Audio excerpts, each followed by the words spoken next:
తిరుమల శ్రీవారి హుండీ లెక్కింపు ప్రక్రియ పరకామణి కేసు సిఐడి విచారణ ప్రారంభమైంది. 20 మంది సభ్యులు 5 బృందాలుగా ఏర్పడి దర్యాప్తు చేస్తున్నారని సిఐడి డీజీ రవిశంకర్ అయ్యర్ తెలిపారు. టెక్నికల్ ఆధారాలు సేకరిస్తున్నామని, టీటీడీలో జరిగిన వ్యవహారాలపై ఆరా తీస్తున్నామని తెలిపారు. ఇక ఈ కేసులో ఆరోపణలు ఎదుర్కొంటున్న అప్పటి బోర్డు సభ్యులు, అధికారులను ప్రశ్నిస్తున్నామన్నారు. పరకామణి కేసులో ఆరోపణలు ఎదుర్కొంటున్న రవికుమార్ 1985లో విధుల్లో చేరారని, అప్పటి నుంచి ఇప్పటి వరకు అతని ఆదాయం, బ్యాంకు లావాదేవీలు, తమిళనాడు, కర్ణాటక, తిరుపతిలోని ఆస్తుల వివరాలను పరిశీలించి విచారణ వేగవంతం చేస్తామని డీజీ తెలిపారు.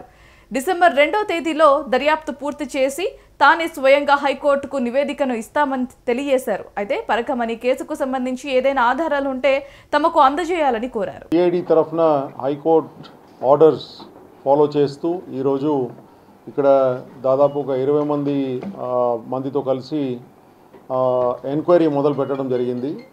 హైకోర్టు ఆర్డర్స్ ప్రకారంగా ఈ పరకామణిలో జరిగిన స్కామ్ గురించి, తర్వాత దానికి కనెక్టెడ్ ఇష్యూస్ అండ్ దానికి సంబంధించిన వ్యక్తులు అందరి మీద కూడా దాంట్లో భాగంగా టీటీడీ బోర్డు, తర్వాత అప్పుడు ఉన్న టీటీడీ బోర్డు మెంబర్స్, తర్వాత పోలీస్ ఇన్వెస్టిగేటింగ్ ఆఫీసర్స్, వీళ్ళ రోల్ అన్నీ కూడా దాని గురించి డీటెయిల్గా దర్యాప్తు చేసి డిసెంబర్ 2 లోపల రిపోర్ట్ ఇవ్వమని చెప్పి ఆదేశాలు ఇవ్వడం జరిగింది.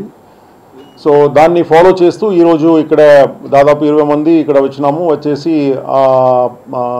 ఎంక్వైరీ అంతా కూడా మొదలుపెట్టినాము. దాదాపు ఒక 5 టీమ్స్ ఏర్పాటు చేసుకొని టెక్నికల్ ఎవిడెన్స్, తర్వాత టీటీడీ ఎస్టేట్లో జరిగిన వ్యవహారాల గురించి, రిజిస్ట్రార్ ఆఫీస్లో డాక్యుమెంట్స్ ఏదైతే గిఫ్ట్ డీడ్ రూపంలో రిజిస్టర్ చేయడం జరిగిందో అవి, తర్వాత సీసీటీవీ ఫుటేజెస్, పరకామణిలో అప్పుడు ఉన్న ఆఫీసర్స్ వాళ్ళ రోల్ అండ్ మన పీఠం నుంచి ఎవరైతే రిప్రజెంటేటివ్స్ ఇక్కడ పనిచేస్తున్నారో వాళ్లకు పేమెంట్, తర్వాత వాళ్ళు ఏ విధంగా ఇంతకుముందు, ఎందుకంటే 85లోనే ఈయన రవిది ఎంప్లాయ్మెంట్ ఇక్కడ జరిగింది.